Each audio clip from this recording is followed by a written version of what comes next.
A darle aquí la semana pasada, el repaso de lo de la semana pasada. O vamos a hacer como empaquetar todo esto en un resumen exacto para que vayamos haciendo sentido de esto. Acuérdense que Daniel ya hemos visto en el capítulo 2 y en el capítulo 7 hemos visto que hay 4 reinos, ¿okay? 4 imperios que se levantarían. Ya para el tiempo ese de Daniel, pues estaba el imperio babilonio. Y sabemos que los próximos 3 imperios serían el Medo-Persa, Grecia y Roma. ¿Okay? Y vimos en el capítulo 8 cómo es que se destaca entonces con el tiempo. Alejandro Magno conquista el imperio Medo-Persa, y luego de Alejandro Magno surgen 4 subdivisiones del imperio griego. Se divide en 4 partes. ¿Okay? Acuérdense que el macho cabrío que representaba a Alejandro Magno tenía un cuerno. Ese cuerno era Alejandro Magno, y con el tiempo ese cuerno se quiebra y salen 4 cuernos, los 4 generales de Alejandro Magno, que entonces cada uno toma una región del imperio. Y de el imperio de los Seleucidas surge Antíoco Epífanes, que es el que básicamente trae la profanación del templo judío, persigue a los judíos, corrompe la cultura judía y todas esas cosas, hasta que Dios lo castiga con una muerte, ¿okay? Con una enfermedad de la que muere. Y eso lo hemos visto históricamente, ¿verdad? Hemos visto lo que la historia dice, y todo eso encaja perfectamente con las descripciones que nos da la Biblia. O sea que estamos viendo que eso son cosas ya cumplidas. No estamos hablando de algo de 2000 años en el futuro o de nuestros días. Estamos hablando de algo que se cumplió en los días intertestamentarios. ¿Okay? No estamos esperando un Antíoco que se levante en el futuro. Muchos toman eso para decir que ese es el anticristo o un tipo de anticristo, pero es que no hay un criterio que nos indique que podemos hacer eso. Tomar ese personaje, esa persona, y decir que ese es el anticristo o que tiene un doble cumplimiento. La Biblia no nos manda a hacer eso. ¿Okay? Esas son profecías cumplidas. Entonces llegamos al capítulo 9, donde hemos visto que ya para el capítulo 9 han pasado los 70 años, o casi ya se han cumplido, ¿verdad? De esa cautividad de Israel en Babilonia. Y ahora están bajo los medo-persas. ¿Y qué sucede? Que Daniel ahora comienza a indagar en las escrituras. ¿Okay? A pesar de que es profeta, pero fíjese, indagando en las escrituras. ¿Okay? Y eso pues es una bofetada a los que dicen que la letra mata. Tenemos un profeta ahí que Dios le revela cosas, que tiene visiones, que tiene sueños, que se le aparecen ángeles, y está indagando en las escrituras, ¿verdad? Y precisamente está indagando acerca de la profecía de los 70 años de cautiverio, que ellos iban a estar ahí. ¿Se acuerdan que los 70 años, la razón por la que Dios los estuvo 70 años fue porque ellos ignoraron la ley del año sabático por 490 años? ¿Se acuerdan? Que tenían que cada 7º año dejar la tierra descansar, y no la dejaron descansar. O sea que 70 veces en ese lapso de 490 años la tierra no gozó de descanso, y Dios le otorgó descanso a la tierra al sujetarlos en cautiverio en Babilonia por 70 años. Pero juntamente con eso viene también cada 50 años, ¿se acuerdan? Luego de 49 años venía el año de ¿qué? Jubileo. Que ahora eso es lo que está tratando Daniel. Lo único que es 49 por 10, para un total de 490 años. Eso es la profecía de las 70 semanas. Son 490 años. O sea que estamos viendo cumplimiento. En Cristo se iba a cumplir el jubileo. ¿Ok? Pero era un cumplimiento permanente. Los judíos tenían que celebrarlo todos los años. O no todos los años, cada 50 años. Pero en Cristo, hermanos, eso se cumple de una vez por todas. Donde los cautivos son libertados de su pecado. La condenación ya no está sobre los redimidos, aquellos que son redimidos por el Señor. Llega la justicia eterna, permanente. El pecado es quitado, la culpa es quitada. El hombre tiene acceso directo a Dios.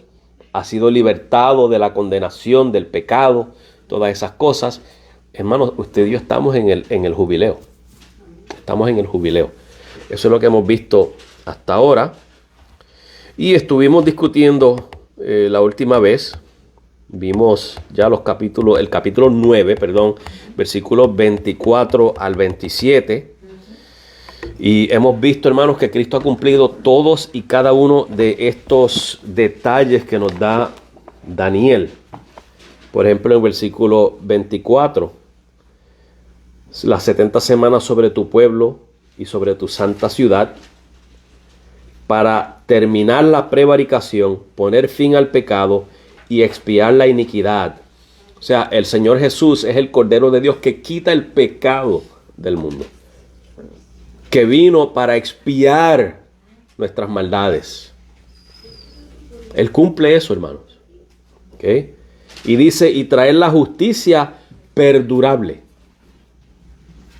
Jesús, al morir en la cruz, hermanos, trajo esa justicia perdurable. Y por fe en Él somos justificados. Como dice en Romanos capítulo 5, versículo 1. Justificados pues por la fe tenéis paz para con Dios por medio de nuestro Señor Jesucristo. Justificados pues por la fe tenemos paz para con Dios. El propósito era resolver el problema del pecado para que el hombre pudiera relacionarse con Dios. Y Cristo hizo eso, hermanos. ¿Okay? También vimos que Él iba a sellar la visión y la profecía y que sería ungido el Santo de los Santos. O sea, Cristo, cuando lee el libro de Isaías en el templo, dice, hoy se ha cumplido esta palabra. Él es el que sella la visión y la profecía. Él es el que la cumple. ¿Okay? Y vimos que Él fue ungido. ¿Cuándo? ¿En qué momento Él fue ungido? En el bautismo, ¿verdad? Ungir el Santo de los Santos. Discutimos el versículo 25, donde nos habla nos está dando los cálculos desde la salida para restaurar y edificar a Jerusalén hasta el Mesías príncipe. Habrían, si lo ponemos en términos que entendamos, pasarían 483 años. ¿Okay?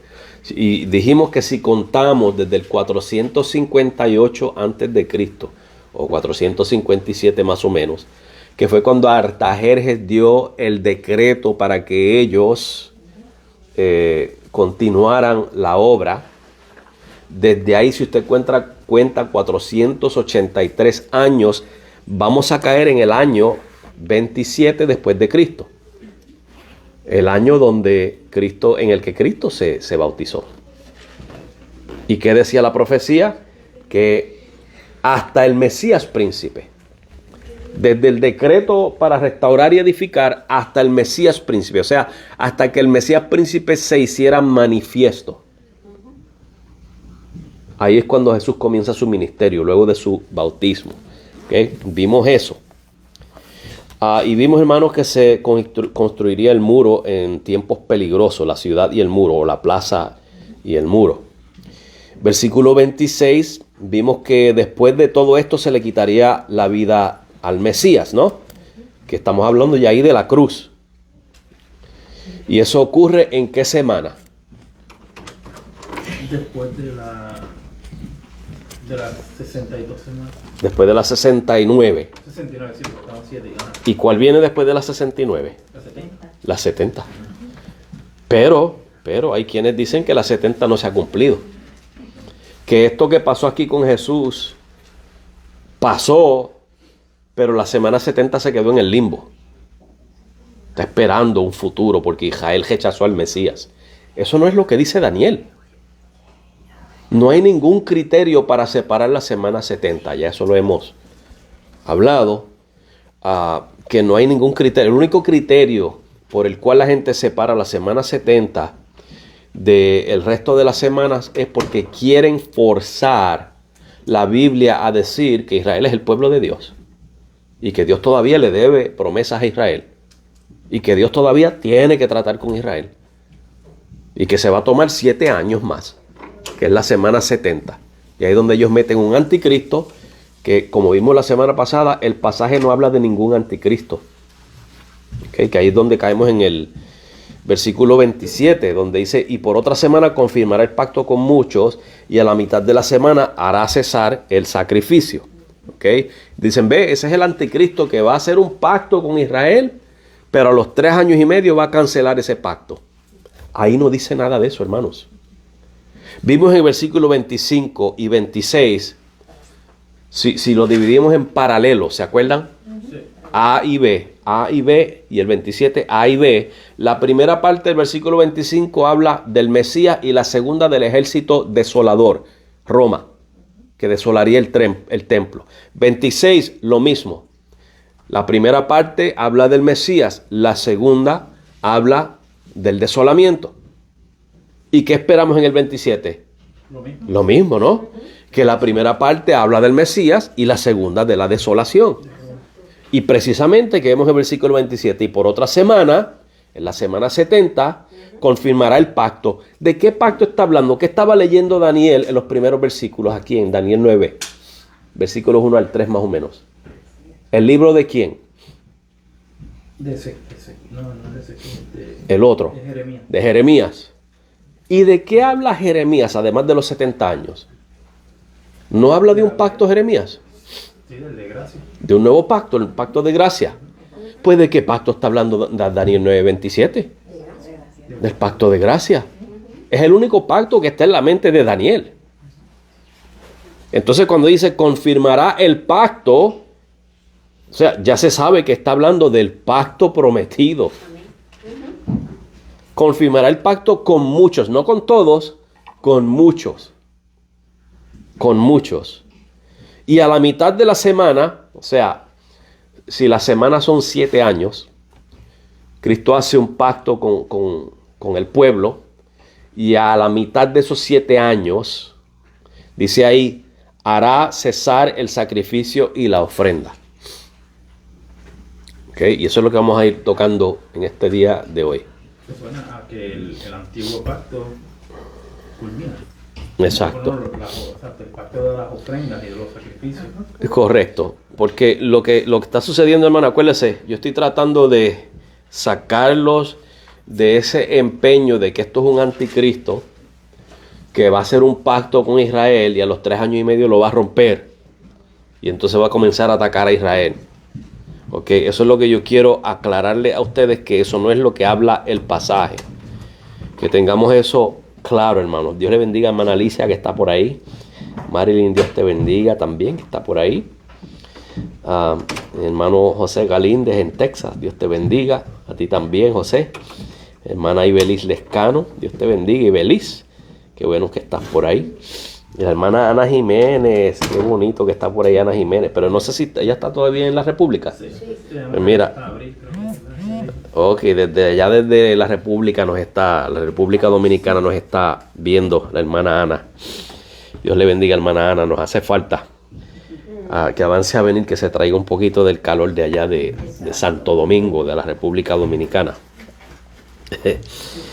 Vamos aquí a donde nos quedamos la última vez, ¿ok? Le leo esto en Mateo 26. Y tomando la copa y habiendo dado gracias, les dio, diciendo, bebed de ella todos, porque esto es mi sangre. Un momentito, déjenme. Vamos a agrandar esto en la pantalla. Porque esto es mi sangre del ¿qué? Nuevo pacto. ¿Qué está haciendo Jesús ahí entonces? ¿No está confirmando el pacto que habla Daniel? Está confirmando el pacto del que habla Daniel. Que por muchos, ¿y qué dice Daniel? Que hará un pacto con ¿quiénes? Con muchos. Que por muchos es derramada para remisión de los pecados. ¿Qué decía el versículo 24? 70 semanas determinadas sobre tu pueblo y tu santa ciudad para terminar la prevaricación, poner fin al pecado, expiar la iniquidad y traer la justicia perdurable. ¿No es eso lo que dice ahí? Para remisión de los pecados. O sea, si interpretamos escritura con escritura, ese es el resultado. Si nos ponemos a especular, vamos a meter anticristos ahí, vamos a meter que Israel es el pueblo de Dios, vamos a meter que esta guerra que hay con Irán, estas son las señales del fin, ya todo se está alineando, todo eso vamos a decir. Vamos a decir todo eso si nos ponemos a especular. Pero si dejamos que la Biblia sea quien hable, no vamos a estar especulando.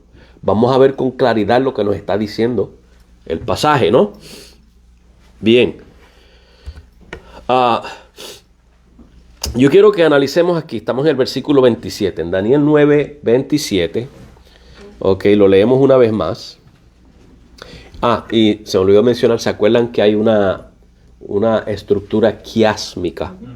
Ok, siempre miren eso para que vean cómo se balancean esos versículos y los paralelos. Pero anyway, vamos a continuar.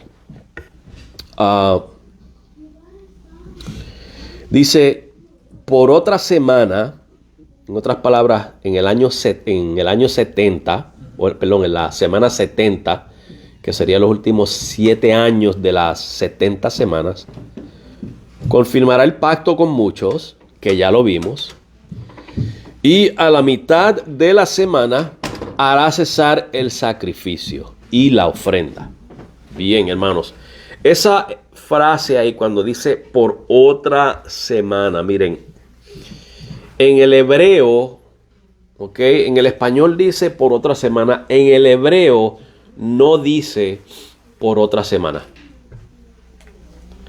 Simplemente dice semana. Lo que dice ahí es semana, porque está hablando de 7 años. Ya pasaron 483 años. Quedan 7 más. Entonces, ¿de qué está hablando Daniel? De esos últimos 7 años para cumplir los 490 años o las 70 semanas de años. ¿Ok? Y hemos dicho que esa semana, hermanos, la vivió Cristo. En el momento en que Él se manifiesta al mundo en su bautismo, que es ungido en su bautismo, ya estamos en la semana 70, en los últimos 7 años de esa profecía. ¿Okay? Ya estamos ahí. Entonces ahí cuando dice por otra semana, muchos creen que eso está diciendo básicamente, porque meten el anticristo ahí, que el anticristo va a hacer un pacto por 7 años. ¿Okay? Eso es lo que ellos meten ahí. Daniel no está hablando de eso, está hablando de esa última semana que queda, o esos últimos 7 años que quedan, es lo que él está hablando. Y la idea es que el nuevo pacto se establecería no por 7 años, porque ellos dicen el anticristo establece un pacto por 7 años, por otra semana. Eso no es lo que está diciendo Daniel. Daniel dice básicamente que en esa última semana, en el lapso de esa última semana, en ese periodo, Cristo establecería el nuevo pacto. No que establecería el pacto por 7 años, sino que en esa semana establecería el nuevo pacto, en la semana 70, en los últimos 7 años. Es lo que está diciendo. O sea, tenemos eso claro, hermanos. Hay 7 años de la semana 70. ¿Ok? 7 años de la semana 70. Cristo está viviendo esa semana y hace un pacto la noche que Él parte el pan y bebe la copa con sus discípulos y les dice, les ofrece su copa y dice que esta es la sangre del nuevo pacto. Gracias, Gabriel. Se establece el pacto en esa semana. ¿Ok? Ahora, usted va a encontrarse con quienes le van a insistir que esa semana 70 no se cumplió, que está por cumplirse. Que se va a cumplir con la aparición de un anticristo. ¿Ok? Yo le aconsejo y le exhorto a usted, hermanos, obedezca lo que dice la Biblia. La Biblia me dice a mí, número 1, que son 70 semanas corridas. No me da ninguna indicación de que la semana 70 se separaría por miles de años. ¿Ok? Número 1. Número 2, si eso es cierto, Cristo vivió esa última semana, o últimos 7 años. Su ministerio duró 3 años y medio. Si comenzamos desde el primer año de esa semana, Cristo está 3 años y medio. En otras palabras, hasta la mitad de la semana. A la mitad de la semana, ¿qué le pasa a Cristo? Muere, es crucificado. Es crucificado, ¿no? Que Él es crucificado. Y hermanos, consecuentemente, si Cristo es crucificado, vámonos al Antiguo Testamento. En el Antiguo Testamento, los sacerdotes tenían que ofrecer sacrificios diarios, ¿no? Además de los sacrificios diarios para perdón de pecados y todo eso, todos los años se practicaba lo que se le llamaba el día de expiación, que era básicamente el sacrificio más grande que se hacía, una vez al año. El sumo sacerdote entraba al lugar santísimo, rociaba la sangre y el pueblo era perdonado de sus pecados, ¿no? Y eso se hacía todos los años, hermanos. Eso no fallaba. Pregunta: ¿es necesario seguir haciendo sacrificios? ¿Por qué? Pues ya Cristo hizo el único, superior, aceptable a Dios, el sacrificio de los sacrificios, ¿no? Entonces, si Cristo ya hizo ese sacrificio que en hebreo nos dice que con esa sola ofrenda Él nos perfeccionó para siempre, que con esa sola ofrenda Él nos santificó, ¿okay?, de una vez por todas. Si eso fue lo que sucedió, ¿qué hacemos entonces con los sacrificios de Israel? ¿Los continuamos o los paramos? Los paramos ya porque no son necesarios, ¿verdad? Eso era provisional, temporero, hasta que viniera el Cordero de Dios, que es el que quita el pecado del mundo. Entonces eso es lo que estamos viendo, hermanos. A la mitad de la semana, o sea, a la mitad de esos 7 años, Cristo es crucificado. Con su crucifixión vemos que el velo se rasga de arriba a abajo. Ese velo que cubría, hermanos, la vista al lugar santísimo del templo. Dios lo abrió, dijo, no, ahora el ser humano tiene acceso a mí mediante Cristo. ¿Ok? A la mitad de la semana hará cesar los sacrificios. Hacer cesar no tiene nada que ver con romper un pacto. Hacer cesar es simplemente hacerlos inútiles, hacerlos innecesarios. Eso es lo que quiere decir, hermanos. No está hablando de un anticristo que va a hacer un pacto por 7 años y a los 3 años y medio se va a enfogonar con los judíos y les va a prohibir que hagan sacrificios. Eso no es lo que está hablando Daniel. Daniel está hablando de la redención del hombre por medio de Cristo. Eso es lo que está hablando Daniel, hermanos.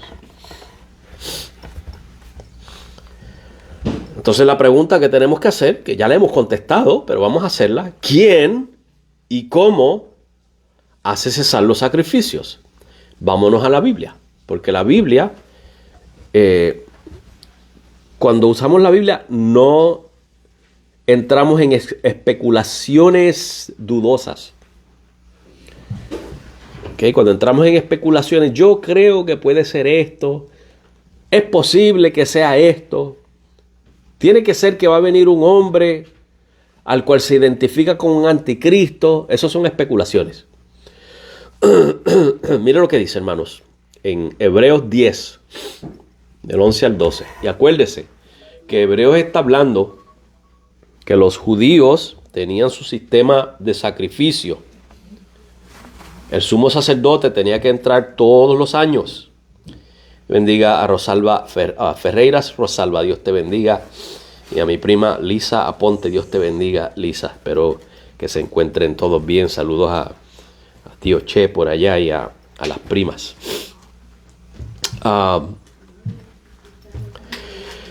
El sumo sacerdote entraba una vez al año para hacer lo que Cristo hizo de una vez por todas. Y ahora mire lo que dice aquí el escritor de Hebreos, teniendo en mente eso que acabo de decir, porque eso es lo que está hablando el libro de Hebreos, diciendo, mira, ese sacrificio levítico, arónico, eso es impotente. Eso no tiene ya efecto. Y por eso dice, y ciertamente todo sacerdote está día tras día ministrando y ofreciendo muchas veces los mismos sacrificios, que nunca pueden quitar los pecados. Ese era el problema que Daniel presenta en el 9:24, Daniel 9:24. Quitar la iniquidad, expiar la maldad, etcétera, etcétera. Israel no podía hacer eso. Su sistema sacrificial no podía quitar la maldad, quitar el pecado, expiar la iniquidad de una vez por todas. Traer la justicia perdurable. No podía. Pero Cristo, habiendo ofrecido una vez para siempre un solo sacrificio por los pecados, se ha sentado a la diestra de Dios. Hebreos 10, versículos 11 al 12. ¿No es eso, hermanos, hacer cesar los sacrificios y la ofrenda? Si Cristo la ofreció de una vez por todas, y ese sacrificio de Cristo superó los sacrificios del sistema levítico, no está diciendo Hebreos en esencia que Cristo hizo cesar ese sistema levítico. ¿No es eso lo que está diciendo? O sea, no lo dice ahí exactamente en esas palabras, pero por inferencia. Si usted suma 1 más 1, ¿cuánto es? 2, ¿no? Siempre va a dar 2, ¿no? Entonces, si por inferencia miramos las evidencias y hacemos deducciones, ¿a qué conclusión llegamos? Que si Cristo murió de una vez para siempre, para quitar de una vez para siempre nuestro pecado y para que nos sea imputada la justicia perduradera, entonces lógicamente, ¿qué se supone que suceda con el sistema sacrificial levita? Que pare, que cese. Entonces estamos viendo claramente que lo que Daniel está hablando no tiene nada que ver con un anticristo, tiene que ver con Cristo. Tiene que ver con Cristo, hermanos, cumpliendo la visión y la profecía que nos dice Daniel 9:24. Cristo cumple la visión y la profecía. Miren los versículos 13 al 17. Ahí mismo en Hebreos, estamos en Hebreos 10 todavía. De ahí en adelante, esperando hasta que sus enemigos sean puestos por estrado de sus pies. Si usted lee en el resto del Nuevo Testamento, esa expresión de esperar hasta poner sus enemigos por estrado de sus pies, está hablando del reino de Cristo. Está hablando del milenio. Miren lo que Hebreo está diciendo básicamente, que desde que Cristo hizo ese sacrificio, ofreció esa ofrenda perfecta, ahora se sentó a esperar que sus enemigos sean puestos debajo de sus pies. Hebreo nos está diciendo, Cristo está reinando en el milenio ahora, no en el futuro. El milenio está presente. No son 1000 años, el 1000 es simbólico, que ya se los he mencionado muchas veces. Con ese sacrificio, hermanos, viene juntamente el reino, que muchos dicen que no está establecido porque los judíos rechazaron a Cristo. No todos los judíos le rechazaron. Muchos judíos se convirtieron, 3000 en el día de Pentecostés, sin contar las mujeres y los niños. Luego en el capítulo 4, 5000 más, sin contar las mujeres y los niños. Y después donde quiera que predicaban se convertían más judíos. Y acuérdese que Romanos capítulo 2 nos dice que no es judío el que lo es por afuera, sino el que lo es en el interior. En el capítulo 9 de Romanos dice que no todo el que es de Israel es un verdadero israelita, sino el que es el de la fe de Abraham.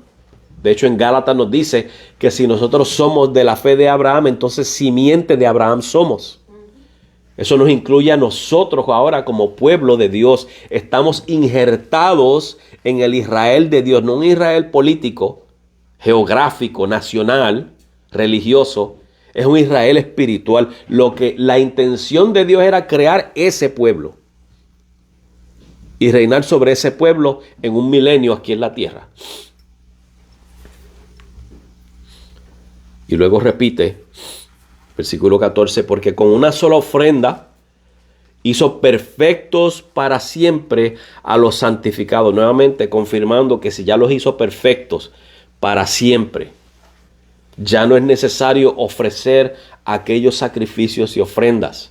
Los hizo cesar, los hizo inútiles, innecesarios. Versículo 15. Y nos atestigua lo mismo el Espíritu Santo, porque después de haber dicho, ahora miren con qué está ligando el autor de Hebreos, que de hecho posiblemente Hebreo tenga dos autores, Pablo y Lucas. Porque la sabiduría que hay aquí es de Pablo, pero la escritura parece ser de Lucas. Ahí tenemos dos personas, uno judío y uno gentil. ¿Ok? Nos atestigua el Espíritu Santo, porque después de haber dicho, este es el pacto que haré con ellos después de aquellos días, dice el Señor, pondré mis leyes en sus corazones y en sus mentes las escribiré. Añade, y nunca más me acordaré de sus pecados y transgresiones. Ese es el nuevo pacto del que habla Jeremías. Quiere decir que juntamente, hermanos, juntamente con ese sacrificio de Cristo, no solamente vino el milenio, no solamente fuimos los gentiles injertados en el Israel de Dios, sino que fue establecido el nuevo pacto. Lo que está hablando Daniel 9, 24 al 27 es el establecimiento del nuevo pacto, que se iba a encargar de todo lo que dice aquí.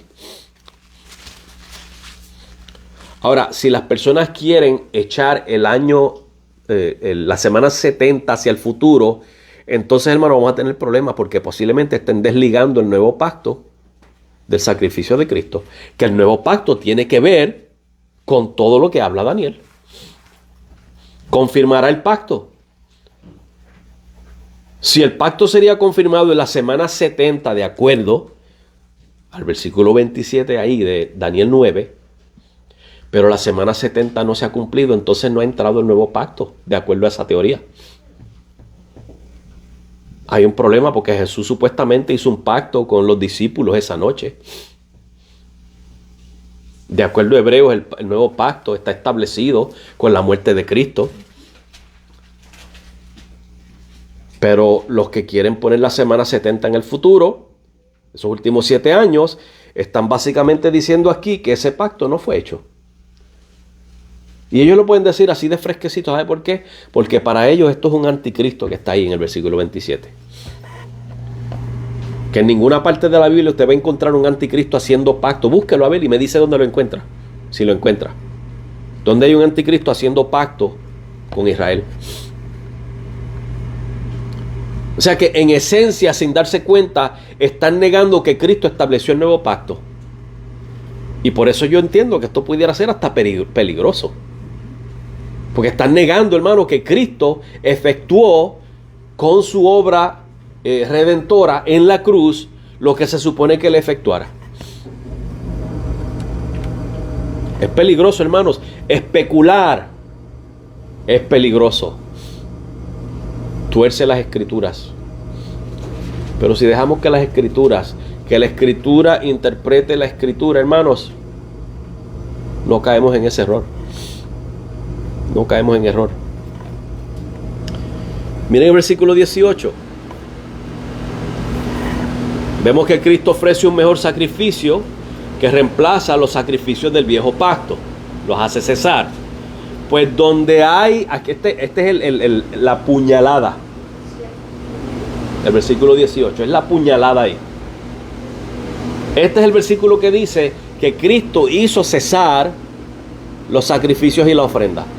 Pues donde hay remisión de estos, ¿qué acaba de decir en los versículos que leímos? Que Él hizo una ofrenda solamente, perfecta, de una vez para siempre, y con ella perfeccionó para siempre a los santos. ¿Cierto o falso? Entonces, si hizo eso, mire cómo concluye ahora. El autor dice, pues donde hay remisión de estos, o sea, de los pecados, donde ya usted y yo hemos sido perfeccionados, justificados, donde no se nos acusa de pecado, donde Dios dice, no me acordaré más de sus pecados, les he dado un nuevo corazón, he puesto en ellos mi espíritu, para que me sigan, para que me obedezcan, los he limpiado, los he purificado, sus pecados han sido remitidos. Dice, no hay más ofrenda por el pecado. Donde hay remisión completa de los pecados, lo que hizo Cristo, resulta en que no habrá más ofrenda por el pecado. Cristo hizo cesar los sacrificios y las ofrendas del viejo pacto. Eso es lo que nos está diciendo Daniel 9:27. No es más ni es menos, es precisamente eso. No hay ningún anticristo en Daniel 9:27. Es Cristo. Preguntas o comentarios, hermanos. ¿Está claro eso? Creo que está más que claro cuando dejamos que la Biblia sea su propia intérprete, ¿no? Cuando dejamos que ella sea su propia intérprete, no hay que separar la semana 70 y ponerla en un futuro. Desde que Cristo vino hasta hoy día, ya han pasado que 2025 años más o menos, 2026. Y todavía estamos esperando la semana 70 supuestamente. Más de 2000 años. A Daniel se le dice, sella la visión porque es para muchos días. La visión que se le dio de las 4 bestias, etcétera. Y sin embargo se cumplió en 500 años. A Juan, que está viendo esta semana 70 también, Apocalipsis, se le dice, no selle la visión porque están pronto a suceder. Y lo están poniendo 2026 años en el futuro. Come on.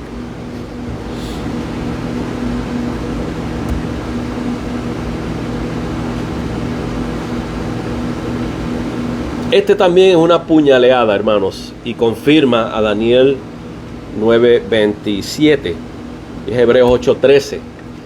Al decir nuevo pacto, ha dado por viejo al primero, y lo que se da por viejo se envejece y está próximo a desaparecer. Nuevamente, si usted hace desaparecer el viejo pacto, si hace desaparecer el sistema levítico, ¿qué está haciendo?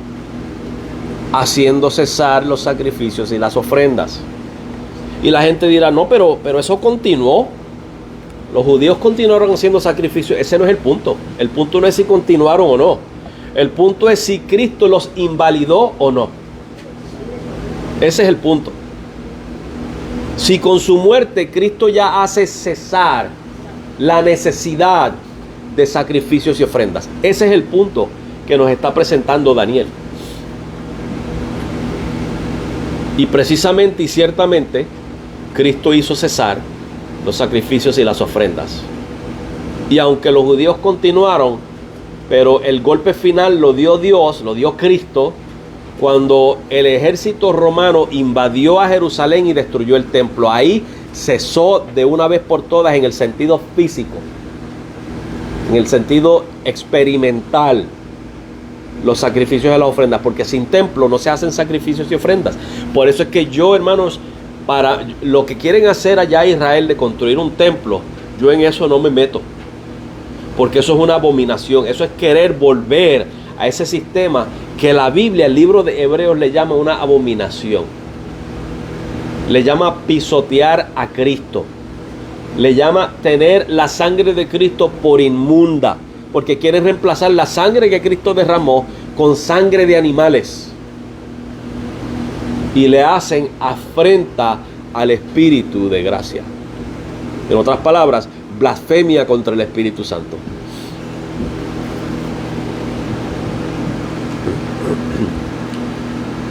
El cese del sacrificio no es violento, no se necesita un ejército. Es funcional, ya no funciona. El sacrificio de los israelitas, del sistema levítico, ya no funciona. Porque Cristo lo superó, Cristo los reemplazó.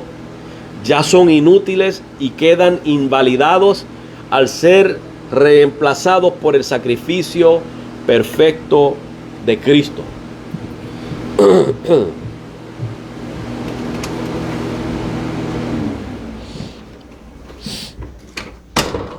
Dice la hermana Ferreiras Rosalba que la semana 70 ya se cumplió. Así mismo es. Amén. El que lee entienda. Está claro, santo Dios. Está mandando Marilyn saludos a los hermanos aquí en la iglesia. Hermanos, estamos claros. Necesitamos más que esto. Esto es más que claro. Creo que esto es suficientemente claro, ¿no? Ok. Como estamos claros en eso, hermano, que la persona de quien está hablando el versículo 27 es Cristo, y hacer cesar los sacrificios es que el sacrificio de Cristo invalidaría los sacrificios del sistema levítico. Vamos a pasar entonces a la próxima parte del versículo, donde nos dice después, estamos en Daniel 9:27. Con la muchedumbre de las abominaciones vendrá el desolador, hasta que venga la consumación y lo que está determinado se derrame sobre el desolador. Y aquí nuevamente, hermanos, meten el anticristo y dicen, ves, el anticristo que viene con ejércitos y entonces va a hacer lo que va a hacer el anticristo, ¿verdad? Bueno, vamos a ir desglosando esto también, a ver si esto es un anticristo o qué es esto. La palabra después, que el versículo dice ahí, después con la muchedumbre de las abominaciones. Esa palabra después no está acompañada por una descripción de tiempo específico. O sea, no está diciendo después a los 2000 años. O después a los 30 años. O después a los 50. No está dando una descripción. Simplemente dice después. ¿Ok? Ahora, ese después. Estamos hablando de la semana 70. ¿Ok? Y sabemos, déjenme adelantárselo, esto tiene que ver con la destrucción del templo y de Jerusalén. Pero eso no ocurrió en la semana 70, eso ocurrió 40 años después de la semana 70. Después que Cristo ascendió al cielo, 40 años después aproximadamente. Entonces esa palabra después pudiera estar diciendo poco tiempo después de la muerte del Mesías, inmediatamente después de los 7 años, o simplemente después. ¿Después cuándo? No hay un tiempo determinado. Después de esto, después de que el Mesías muere en la cruz, hace cesar los sacrificios, se cumple la semana 70, después de eso, ¿ok? Es que ocurre lo que dice aquí. La muchedumbre de las abominaciones, vendrá el desolador hasta que venga la consumación y lo que está determinado se derrame sobre el desolador. Entonces lo que estamos viendo aquí, hermanos, no es necesario que el evento que ocurre después, esa destrucción, ocurra en el lapso de las 70 semanas, de la semana 70. Puede ser después de las 70 semanas. Hay personas que creen que la semana 70, algunos hermanos creen que paró a los 3 años y medio, que hubo una pausa y que 40 años después se cumplen los próximos 3 años y medio donde Jerusalén y el templo son destruidos. Yo no creo que eso sea la interpretación correcta. Yo creo que la semana 70 se cumplió completa. A los 3 años y medio Cristo muere en la cruz y resucita. El resto de los 3 años y medio la iglesia está evangelizando el resto de Israel hasta que los judíos final y totalmente rechazan a Cristo al apedrear a Esteban a muerte. Ahí se cierra la semana 70. Se cumplen los 7 años. Israel por última vez le dice que no a Cristo y con eso queda la semana 70 cerrada. Y entonces ahí vamos a entrar ahora a que ya con ese rechazo, el cántico profético de Moisés es lo próximo que viene. Las plagas que Moisés le profetizó a Israel que ocurrirían por ellos invalidar el pacto que hicieron al matar a Cristo y que hicieron al apedrear a Esteban, invalidaron el pacto. Y con esa invalidación del pacto se cumpliría el cántico profético de Moisés. Cuando lleguemos a Mateo 24, que empecemos a hablar de la destrucción del templo, vamos a ver exactamente lo que Moisés profetizó. Las plagas que él profetizó y cómo se cumplen en el año 70 después de Cristo.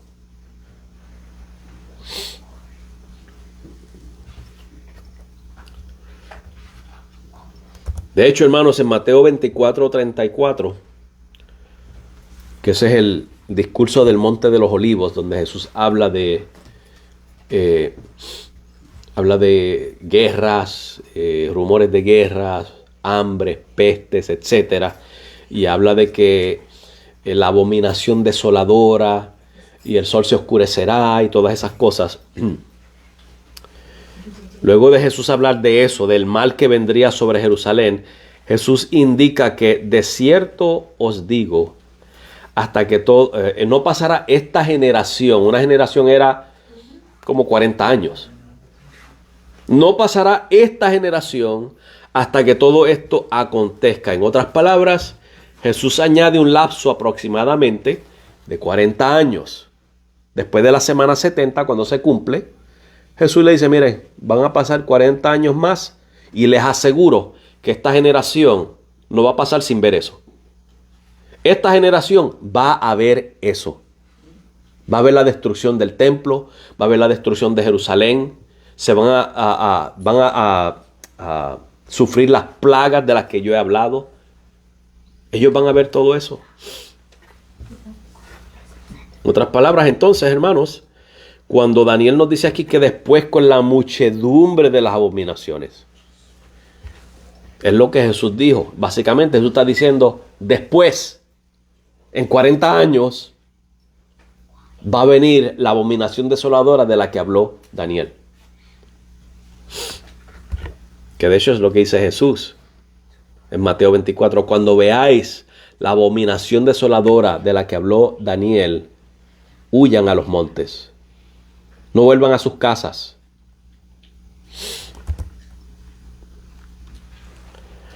Tengo que ponerle... Me permiten un segundito para conectar la computadora, que yo creo que ya la batería está...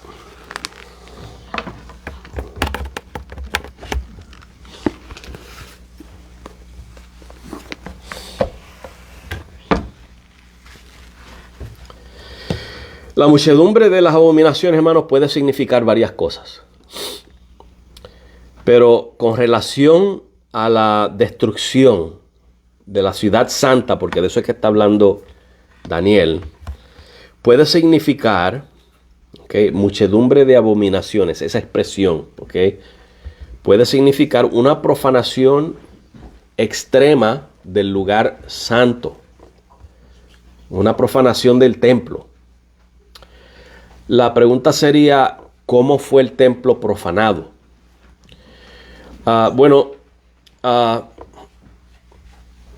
Mire lo que dice Hebreos 10, versículos 29 al 31. Dice, ¿cuánto mayor castigo pensáis que merecerá el que pisoteare al Hijo de Dios? Acuérdense, Hebreos está hablando acerca de los que querían seguir con los sacrificios del antiguo pacto. La sangre de becerros, de machos cabríos, etc. Y una vez que Cristo muere, hacer esos sacrificios era pisotear al Hijo de Dios. Y tener por inmunda la sangre del pacto en la cual fue santificado. Eso es profanar el templo. Porque lo está profanando con sangre de animales, cuando ya Cristo hizo el sacrificio supremo. E hiciere afrenta al Espíritu de gracia. Eso es profanar el templo. Porque ya el templo no era para ser utilizado para eso. Ahora se está utilizando entonces para pisotear al Hijo de Dios, derramar sangre de animales, que con eso entonces se está teniendo la sangre del pacto de Cristo como inmunda, y con eso se está haciendo blasfemia contra el Espíritu Santo. Eso es profanar el templo. Puede que Daniel esté hablando ahí de que la muchedumbre de las abominaciones se refiera a esta repetición constante. Una muchedumbre de sacrificios y de todas estas cosas, hermanos, que lo que hacían era básicamente ofender a Dios, al Hijo de Dios. Eso es una profanación del templo. Eso es una abominación. Muchedumbre de abominaciones. Pues conocemos al que dijo, mía es la venganza, yo daré el pago, dice el Señor. Y otra vez el Señor juzgará a su pueblo. Horrenda cosa es caer en manos del Dios vivo. Eso está en Hebreos 10, 29 al 31, pero fíjese que Hebreos está citando a Deuteronomio 32, 35 al 36, el cántico profético de Moisés. Que esa muchedumbre de abominaciones traería entonces el juicio profetizado en el cántico profético de Moisés.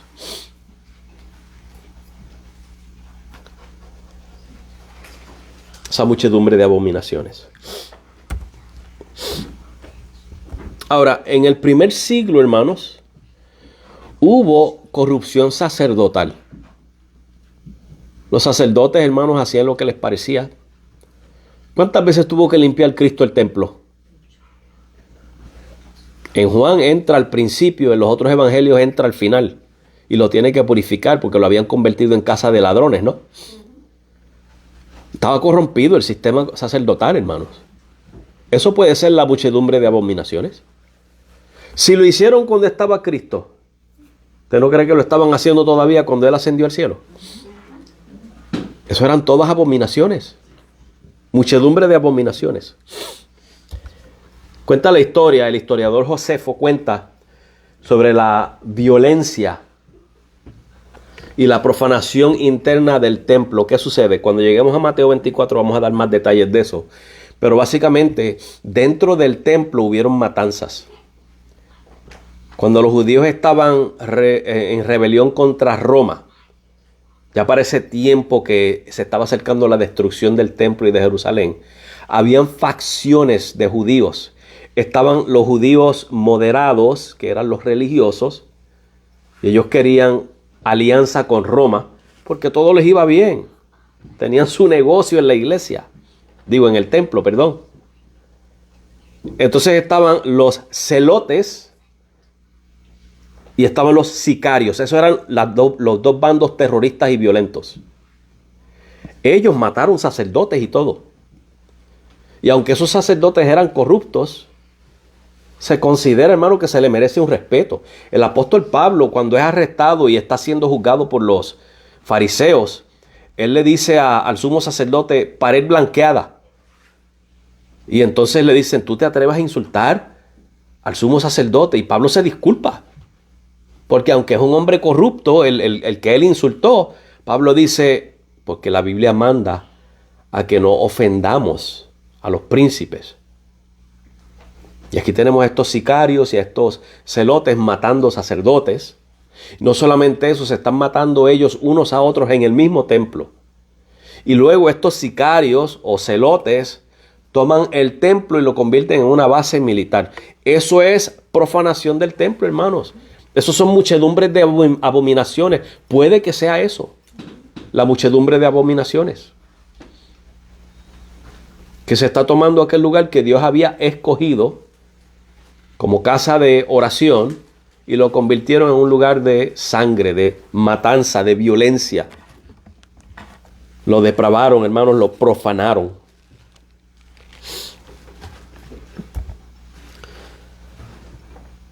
Todo esto apunta hacia un punto culminante de la rebelión contra Dios en el santuario.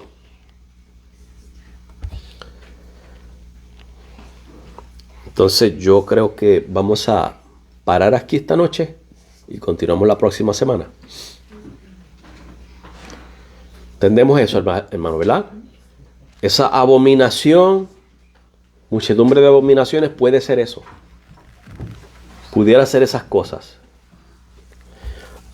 Y continuamos la semana que viene, a ver si puede ser alguna otra cosa más. Y ver si ya la semana que viene terminamos el capítulo 9 de Daniel, para irnos moviendo al resto de los capítulos. ¿Ok? Preguntas, hermanos. Comentarios. ¿Están entendiendo? Esta perspectiva, hermanos, comparado con lo que se nos ha enseñado por décadas. María. Yo estoy un poquito perdida, pero obviamente no estaban los primeros. Tiene, te recomiendo. Para verlos todos uno a uno, para entonces Sí, métete en YouTube y búscalo desde los primeros, desde la primera parte. Están así, estudios selectos de Daniel, parte 1, parte 2, así. Creo que llegaba el 1, pero no me acuerdo hasta el que vi. Ok, pues empieza desde el principio para que vaya, o por lo menos, lo que pasa es que yo no le puse los capítulos y versículos. Por lo menos si pudieras ver el capítulo 2, capítulo 7, capítulo 8 y 9, creo que eso te ayudaría y caerías al día. Yo estaba estudiando desde el 1 hasta el 3 con mi jefa. Hasta ahí me quedé. Ok, pues. Creo que los demás tengo que estudiarlo. Ok, pues chequéalo. Y no te hace daño verlo desde el principio, anyway. No me gustaría verlo desde el Sí, principio, no verlo ve. desde el principio. Vélos y así vas a caer en tiempo en lo que estamos hablando aquí. Porque lleva una secuencia. Lleva una secuencia y hay unas cosas ahí que hay que entender de la estructura. El libro de Daniel tiene una estructura también. El mismo capítulo 9 tiene una estructura quiástica y tiene un paralelismo que básicamente desborona la interpretación popular que lleva tantas décadas por ahí de futurista, de 70, de la semana 70 es en el futuro y no sé qué. Si se entiende correctamente, hermano, eso se desborona. Y esto es bien claro. tratando de entender a Daniel desde la perspectiva de una semana 70 que no se ha cumplido, hermano. Eso es un desorden, hermanos, y una confusión. Es sumamente difícil poder interpretar el libro de Daniel con una perspectiva así. Porque todo tiene que ser a fuerza de lo que a mí me parece y tengo que metérselo en la Biblia. Sin embargo, ¿qué yo he hecho esta noche? Comparar escritura con escritura, ¿no? Dejar que la escritura sea la intérprete, no yo, la escritura. Eso está muy bien. Es la escritura, hermanos. Porque si Daniel profetizó algo, se supone que se había un cumplimiento, ¿no? ¿Y qué estamos viendo? Un cumplimiento. Entonces yo no tengo que especular. Ya la Biblia me está demostrando ese cumplimiento. Lo que pasa es que hay que leer. Hay que escudriñar y hay que pensar y comparar. Y cuando se hace eso, hermano, la escritura habla por sí misma. Ella habla por sí misma. Hermano, yo estoy sumamente satisfecho desde que abandoné la postura esa futurista de que una semana 70 está por cumplirse. Porque yo ni la entendía. Yo repetía como las cotorras lo que escuché por tantas décadas. Pero no lo entendía. Cuando lo veo bajo el concepto de analogía fide, que es comparar la escritura con escritura, hermanos, se aclaró completamente. Se aclaró. ¿Okay? Así que continuamos la próxima semana, hermano. Dios les bendiga. Si no hay preguntas, pues vamos a continuar la próxima semana. Vamos a orar. Padre, gracias por tu palabra. Gracias, Señor, por tus bondades, tus misericordias, Señor.